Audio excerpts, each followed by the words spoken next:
சம்பாதிக்கணுன்ற ஆசையை விட சாதிக்கணுன்ற ஆசை எல்லாருக்கும் இருக்க தானே செய்யுது.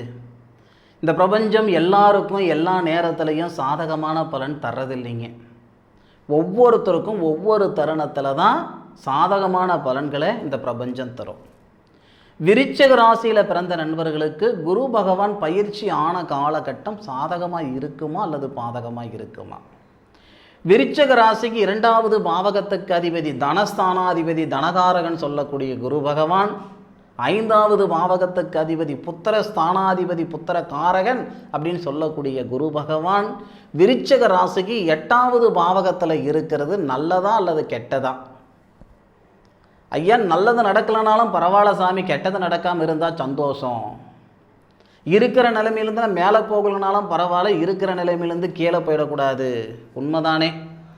இன்றைக்கி இருக்கிற காலகட்டத்தில் விருச்சிக ராசியில் பிறந்தவங்க அப்பாவால் மேலே வந்தேன், தாத்தனால் மேலே வந்தேன், அண்ணன் தம்பியால் மேலே வந்தேன், அக்கா தங்கச்சிகளால் மேலே வந்தேன், தானாக கையை ஊனி கரணம் போட்டு சின்னப்பட்டு சிரமப்பட்டு சித்திரவதைப்பட்டு தான் மேலே வந்துருந்துருப்பாங்க. அப்போது அவங்களுடைய எதிர்பார்ப்பு மேலே போகிறோமோ இல்லையோ கீழே போயிடக்கூடாதுன்ற எதிர்பார்ப்பு இருக்க தானே செய்யும். 8வது பாவகத்தில் இருக்கக்கூடிய குரு பகவான் உடல்ஸ்தானாதிபதி தனஸ்தானாதிபதி, அது மனசில் வச்சுக்கோங்க.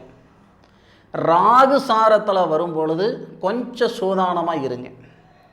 மிருகசீரிஷ சாரம், அதாவது ஒரு பாவகத்தில் ஒரு கிரகம் வராரு அப்படின்னா அந்த பாவகத்துக்குண்டான பலன் தான் தருவாங்க அப்படின்ட்டு எல்லா ஜோதிடர்களும் சொல்லுவாங்க. அது தப்பு, ஏமாற்று வேலை. ஒரு பாவகத்தில் 3 நட்சத்திரங்கள் இருக்குதுங்க. பெரியவங்க சொல்லுவாங்க, சாரம் பார்த்து சாஸ்திரம் சொல்லு. சாரம்ன்றது நட்சத்திரம். மாட்டுக்கு பல்லு முக்கியம்னா மனுஷனுக்கு சொல்லு முக்கியம் சொல்லுவோம் இல்லையா? சாஸ்திரத்துக்கு சாரம் முக்கியம். சாரம் இல்லையே சாஸ்திரம் இல்லை. அப்போது ஒரு பாவகம் ஒரு கட்டத்தில் 3 நட்சத்திரம் வரும். இந்த குரு பகவான் விருச்சிக ராசிக்கு 8வது பாவகத்துக்கு வராருன்னா மிருகசீரிஷ நட்சத்திரம் 3வது பாதமும் 4வது பாதமும், திருவாதிரை நட்சத்திரம் 4 பாதமும், புனர்பூச நட்சத்திரம் 3 பாதம். அப்போ கிட்டத்தட்ட 9 பாதம் 3 நட்சத்திரம் இருக்குது. இதில் மிருகசீரிஷ நட்சத்திரத்தில் குரு பகவான் இருக்கும்போது நம்ம கவலைப்பட வேண்டிய அவசியம் இல்லை.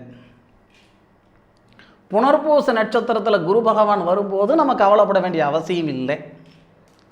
திருவாதிரை நட்சத்திரத்தில் குரு பகவான் வரும்போது நமக்கு கெட்டது தான் பண்ணும். சார், எப்போ சார் வரப்போகிறாரு அதை சொல்லுங்கள் சார். மே 14ஆம் தேதி குரு பகவான் மாறினது எல்லாருக்கும் தெரியும். நான் தான் பதிவு தாமதமாக கொடுக்குறேன். நான் ஏற்கனவே நிறைய காணொலியில் சொல்கிறது என்னன்னா, என்னுடைய சூழ்நிலை அந்த மாதிரி. அதனால் என்னால் இதுக்கு மேற்கொண்டு பிஃபோராக வீடியோ போடுறது சந்தேகம்தான். அதில் எந்த விதமான ஒரு மாற்று கருத்தும் கிடையாது. என்னுடைய உடல் சூழ்நிலை அந்த மாதிரி. மே 14ஆம் தேதியிலிருந்து அக்டோபர் மாதம் வரை, அக்டோபர் கிட்டத்தட்ட ஒரு 16 தேதி வரை நமக்கு அதாவது மிருகசீரிஷ நட்சத்திரத்தில் தான் குரு பகவான் இருக்க போகிறார். ஒன்றும் பெருசாக நமக்கு பயம் இல்லை. அதுக்கு மேற்கொண்டு கூட குரு பகவான் அதிசாரத்துக்கு வரார். அது கூட நமக்கு நல்லது. அதிசாரத்துக்கு வர்றது அக்டோபர் மாதம் 18ஆம் தேதியிலிருந்து அக்டோபர் 16 வரைக்கும் மிருகசீரிஷ நட்சத்திரத்தில், மிருகசீரிஷ நட்சத்திரம், திருவாதிரை நட்சத்திரம், புனர்பூச நட்சத்திரம் கூட ட்ராவல் பண்ணுவார் ரொம்ப வேகமாக. இந்த சந்திர பகவான் போகிற மாதிரி அவ்வளோ வேகமாக போவாருன்னு வச்சுக்கோங்க. அதிசாரத்துக்கு போகும்போது கூட நமக்கு சங்கடம் கிடையாது. அதிசாரத்தில் இருக்கும்போது கூட நமக்கு சங்கடம் கிடையாது. எப்போ சூதானமாக இருக்கணும்னா கரெக்டாக டிசம்பர் மாதம் 5ஆம் தேதியிலிருந்து பிப்ரவரி மாதம் 21ஆம் தேதி வரைக்கும் ரொம்ப ரொம்ப ரொம்ப ரொம்ப சூதானமாக இருக்க வேண்டிய காலகட்டம். 2025ஆவது வருடம் டிசம்பர் மாதம் 5ஆம் தேதியிலிருந்து 2026ஆவது வருடம் பிப்ரவரி ஒரு 20 தேதி வரைக்கும்னு வச்சுக்கோங்க. பிப்ரவரி 20 தேதி வரைக்கும் அப்படின்னா கிட்டத்தட்ட நமக்கு ஒரு மாதம் 25 நாள் ஆகும். ஒரு மாதம் 25 நாள் அப்படின்னா ஏறத்தாழ ஒரு 55 நாள். இந்த காலகட்டம் விருச்சிக ராசியில் பிறந்த நண்பர்களுக்கு 100% பாதகத்தை தான் கொடுக்கும்.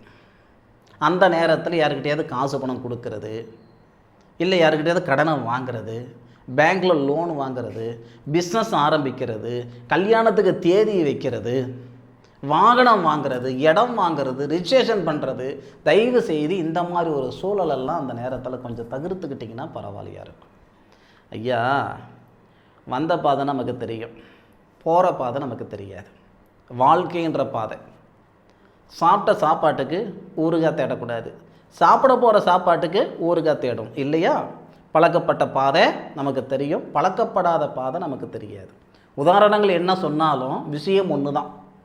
எதிர்காலத்தில் இருக்கக்கூடிய பலன்களை, நடக்க போகிற பலன்களை தெரிஞ்சுக்கிட்டணும்னா நம்ம ஜாதகம்தான். அதை விட்டால் அவர் எந்த வழியும் கிடையாது. இன்றைக்கி விஞ்ஞானம் என்ன தான் நமக்கு வளர்ந்திருந்தாலும் ஒரு தனிப்பட்ட மனிதனுடைய எதிர்காலம் தெரிஞ்சுக்கிடணும்னா இதுதான். இந்த ஜாதகம் இல்லைன்னா ஒன்றும் கிடையாது. டிசம்பர் 5ஆம் தேதியிலிருந்து பிப்ரவரி ஒரு 20-21 தேதி வரை எவ்வளோ சூதானமாக இருக்கணுமோ அவ்வளோ சூதானமாக இருந்துக்கிட்டிங்கன்னா உங்களுக்கு சங்கடம் கிடையாது. சரியா? இதை மட்டும் மனசில் வச்சுக்கோங்க. சரி சார், என்னென்ன நல்லது நடக்குது சார்? மிருகசீரிஷ நட்சத்திரத்தில் குரு பகவான் வந்த தருணம் 8வது பாவகத்தில் இருக்கிறதுனால சுப பலன்கள் நிறைய வரும். மண்மனை வாங்குறதுக்கான பிராப்தத்தை கொடுக்கும். காசு பணமெல்லாம் இருக்காது, 10 காசு இருக்காது, ஆனால் இடம் வாங்குவீங்க, வீடு கட்டுவீங்க. சார் நடக்குமா சார்? நடக்கும். கடனெல்லாம் கட்ட முடியாது. 2025 மே மாதம் 14ஆம் தேதியிலிருந்து 2026 ஜூன் மாதம் வரைக்கும் பெருசாக பொருளாதாரத்தில் இருக்கிற பிரச்சனையை சீர் பண்ண முடியாது. நீங்கள் மிருகசீரிஷ நட்சத்திரத்தில் குரு இருந்தாலும் சரி, திருவாதிரை நட்சத்திரத்தில் குரு இருந்தாலும் சரி, புனர்பூச நட்சத்திரத்துக்கே குரு போனால் கூட கடன் நிறையா வரும், வாய்ப்பு இருக்குது. அதெல்லாம் இல்லைனாலும் சொல்லவே மாட்டேன். 100 ரூபாய் கேட்டிங்கன்னா, ஆனால் 100 ரூபாய் இல்லைனீங்கன்னா 200 ரூபாய் நோட்டாக இருக்குது. 100 ரூபாய் நோட்டையும் கிட்ட இல்லை, 200 ரூபாய் நோட்டு இருக்குது. நீங்கள் வச்சுக்கோங்க, அப்புறம் கொடுங்க. நாம் கேட்டது 100 ரூபாய் தான், ஆனால் வந்தது 200 ரூபாய். அந்த மாதிரி நீங்கள் 500 ரூபாய் கேட்டிங்கன்னா, இல்லை சார் என்கிட்ட வந்து ஒரு 5000 ரூபாய் இருக்குது, நீங்கள் வச்சுக்கோங்க. இது எல்லாமே இந்த நேரத்தில் நடக்கும். நம்மளை கடனாளி ஆக்கிறதுக்கு இந்த பிரபஞ்சம் பல விதத்தில் உறுதுணையாக இருக்கும். சத்தியமாக உண்மை. கடனை கட்டுறதுக்கு இல்லை, கடனாளி ஆக்கிறதுக்கு இந்த கிரக அமைப்புகள் அதுதான் பண்ணும். ஆனால் கடன் வாங்குங்க, தப்பே கிடையாது. புரோஜனமாக அசையாத சொத்து வாங்கி போடுங்க. வீடு வாசல் வாங்கணும்னு நினைக்கிறியா? செய்யுங்க. ஆல்ட்ரேஷன் பண்ணணும்னு நினைக்கிறீங்களா? பண்ணுங்க. இடம் வாங்கணும்னு நினைக்கிறீங்களா? வாங்குங்க. இதுக்கு 2 பேர் இருப்பாங்க. என்னத்துக்குன்னா, வட்டிக்கு பணத்தை வாங்கி அட்டிகை செஞ்சு அட்டிகை விற்று வட்டியை கட்டுற மாதிரி ஆகுமே. இது செய்யலைன்னா வேறு வகையில் ஏதாவது சிக்கல் வரும். இது பண்ணலைன்னா வேறு ஏதாவது ரூபத்தில் நமக்கு தொல்லைகள் வரும். எங்கிட்டோ எதுக்கோ கொண்டு போய் கொட்டுறதுக்கு இதுக்கு செஞ்சு கொடுங்க, தொந்தரவு இல்லாமல் போகும் இல்லையா? கடன் தானே, கட்டிக்கலாம் போ.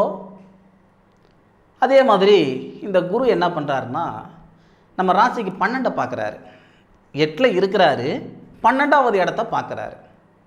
கணவன் மனைவி சண்டைனா அந்த இடத்துல போய் நிற்க வேண்டாம். சார் என்ன சார் புருஷன் பொண்டாட்டி சண்டைனா அந்த இடத்துல போய் யாராவது நிற்பாங்களா சார்? நிற்க மாட்டாங்க தான். ஆனால் இந்த தருணத்தில் என்ன பண்ணுவோம்னா, இந்த மாதிரி சண்டை போட்டுக்கிட்டு இருக்கிறாங்கன்னா, ஏப்பா சண்டை போடுற, எதுக்குப்பா சண்டை போடுற அப்படின்னு போய் முன்னுக்கு நிற்போம். அப்போது தேவையில்லாத சங்கடம் வரும், தேவையில்லாத பிரச்சனை வரும். இது எந்த இடத்துலையும் ஒரு சங்கடம் இருக்குன்னா அந்த இடத்துல போய் பஞ்சாயத்து பண்ணுற வேலை வச்சுக்காதீங்க. கேட்குறதுக்கு முன்னாடி பணத்தை கொடுக்குற வேலை வேண்டாம். நம்ம கண்ணுக்கு தெரிஞ்சு ஒருத்தர் பணத்துக்கு கஷ்டப்படுறாரு, ஒரு ஹாஸ்பிட்டல் சமாச்சாரமோ இல்லை வேறு ஏதோ சமாச்சாரத்துக்கு சிரமப்படுறாரு அப்படின்னா அவர் நம்மக்கிட்ட பணம் கேட்கல. ஆனால் நாம் கம்முன்னு இருக்க மாட்டோம். என்ன பண்ணுவோம்? கூப்பிட்டு, என்னையா உனக்கு பணம் வேணுமா?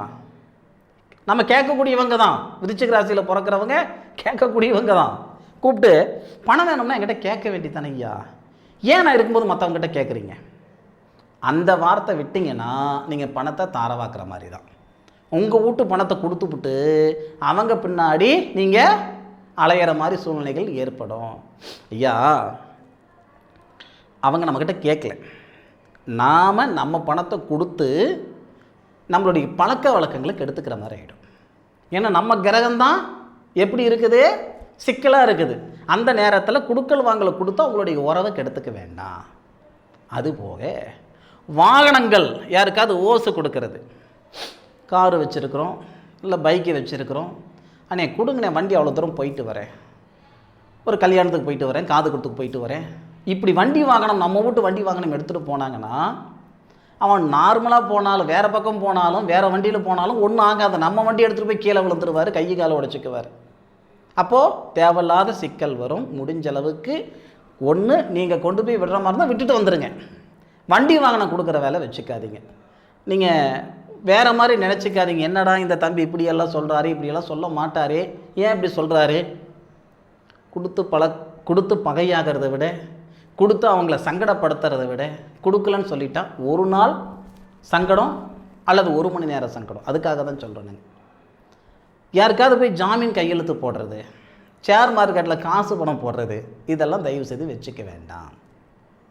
நகை வாங்கி வச்சா கூட நிச்சயமாக களவு போகும். அதில் மாற்றுக்கிறதாலும் கிடையவே கிடையாது, பார்த்துக்கோங்க. அதே மாதிரி குரு 2வது பாவகத்தை பார்க்குறாரு. 2வது பாவகத்தில் பார்க்குறதுனால முதலே சொல்லிட்டேனுங்க, பொருளாதாரம் சீராக இருக்கும்னா 8ல் இருந்து 2 பார்க்குறாரு. வரவு வரும்.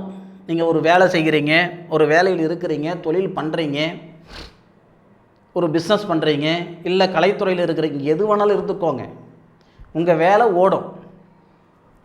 சத்த நேரம் நிற்க மாட்டீங்க. அதாவது இந்த காலில் சக்கரம் கட்டின மாதிரி ஓடிக்கிட்டே இருப்பீங்க. ஓடுறதுக்கு பலன் இருக்குதான்னு கேட்டிங்கன்னா, ஆனால் வருதுங்கன்னா போகுதுங்கண்ணா, வருதுங்கன்னா போகுதுங்கண்ணா, அம்புட்டு தான். மிச்சம் பண்ணேன் அதெல்லாம் கிடையாது. 5 வந்தாலும் நிற்காது, 50 வந்தாலும் நிற்காது. இந்த மாதம் சம்பாதனை எவ்வளையான்னு கேட்டிங்கன்னா, அண்ணா 1 லட்சம் ரூபாண்ணா, என்னையா மிச்சம் பண்ணுறேன், ஆனால் 1000 ரூபாய் மிச்சம், 2000 ரூபாய் கூட என்னால் மிச்சம் பண்ண முடியலைங்கண்ணா. இதுதான், இப்படி தான் இருக்கும். சரிங்களா? இந்த 1 வருஷம் கொஞ்சம் சாதகமாக பயன்படுத்திக்கிட்டிங்கன்னா உங்களுடைய வாழ்க்கை நல்லாயிருக்கும். அசையாத சொத்து உருவாக்குங்க. அத்தியாவசியமான செயல் என்னவோ அது செஞ்சுக்கோங்க. ஒரு வீட்டில் ஒரு ஃப்ரிட்ஜ் இருக்காது, இல்லை ஒரு ஏசி இருக்காது. ஏன்னா அத்தியாவசியமான பொருட்களை நமக்கு இருக்கும் பாருங்கள், அதெல்லாம் சரி பண்ணணுமா செஞ்சுக்கோங்க.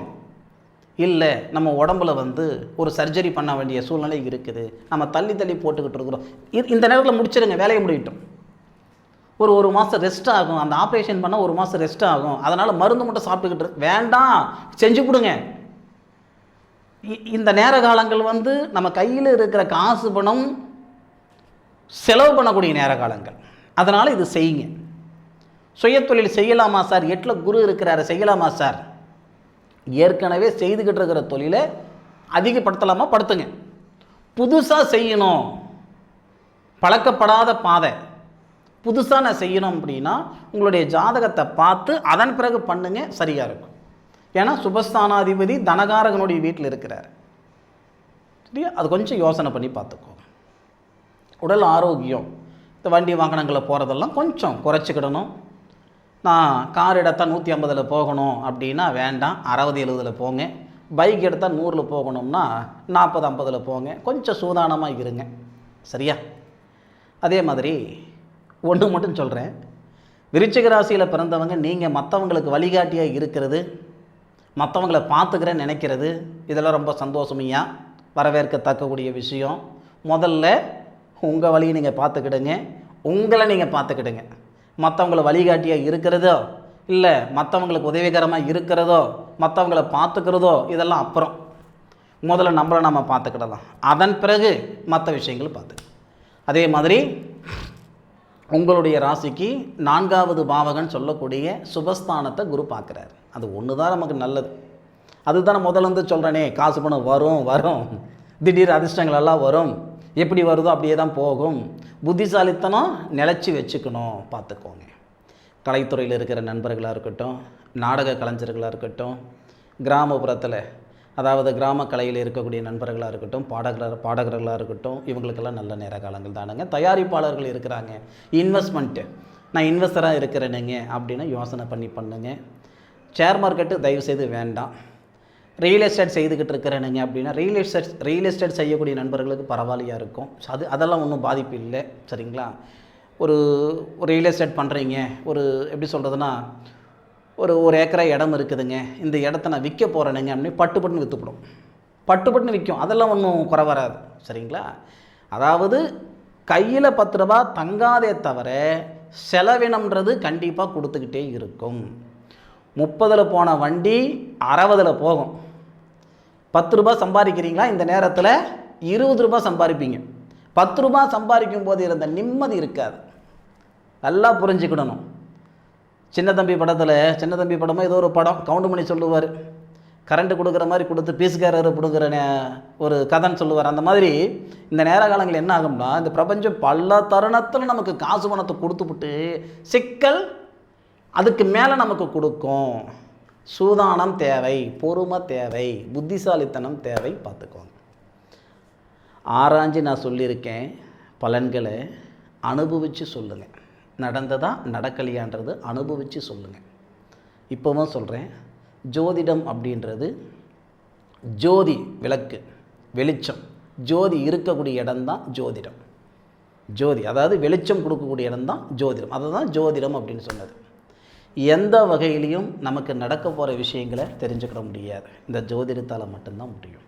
அதனால தான் சித்தர்கள் காலத்திலிருந்து இன்னைக்கு வரைக்கும் ஜோதிடத்துக்கு நம்ம முக்கியத்துவம் கொடுக்குறோம். ஜோதிடர்கள் 1000 பேர், 1,00,000 பேர் ப்ராடாக இருக்கலாம், பொய்யா இருக்கலாம். ஜோதிடம் ஒருபோதும் பொய்யா ஆகாது. சரியான முறையில் இந்த நேரத்தை பயன்படுத்திக்கோங்க, நிச்சயம் நல்லது நடக்கும். இந்த பதிவு விருச்சிக ராசியில் பிறந்த நண்பர்களுக்கு பயனுள்ள பதிவாக இருக்கும் நான் மனசார நம்புகிறேன். மீண்டும் அடுத்த ஒரு அற்புதமான தருணத்தில் உங்கள் அனைவரையும் சந்திக்கும் வரை உங்களிடமிருந்து விடைபெறுவது உங்கள் வீட்டு ஜோதிட நண்பனான மா காளிதாஸ் மணிகண்டன். திருச்சிற்றம்பலம். வாழ்க வையகம், வாழ்க வளமுடன்.